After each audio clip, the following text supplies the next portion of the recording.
Dad, what's wrong with the telly?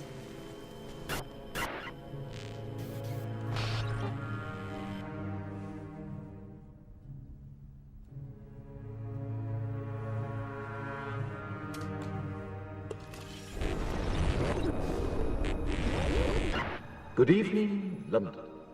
Allow me first to apologize for this. The emergency channel! I do, like many of you, appreciate the comforts of everyday routine, the security of the familiar, the tranquility of repetition. Bloody hell. I enjoy them as much as any bloke. But in the spirit of commemoration, Who's that, Mum? whereby those important events of the past, usually associated with someone's death or the end of some awful bloody struggle, are celebrated with a nice holiday, I thought we could mark this November the 5th, a day that is sadly no longer remembered, by taking some time out of our daily lives to sit down and have a little chat. There are, of course, those who do not want us to speak. Let me think, just let me I think. suspect even now, orders are being shouted into telephones, and men with guns will soon be on their way. It's Chancellor Sutler. Damn it! Why? Because while the truncheon may be used in lieu of conversation, words will always retain their power. Words offer the means to meaning, and for those who will listen, the enunciation of truth. And the truth is, there is something terribly wrong with this country, isn't there? You designed it, sir. You wanted it foolproof. You told me every television in London. Cruelty and injustice, intolerance and oppression. And where once you had the freedom to object, to think and speak as you saw fit, you now have censors and systems of surveillance coercing your conformity and Cameras. soliciting your submission. We need cameras. How did this happen? Who's to blame?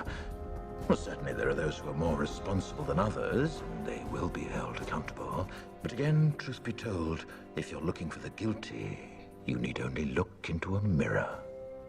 I know why you did it. I know you were afraid. Who wouldn't be?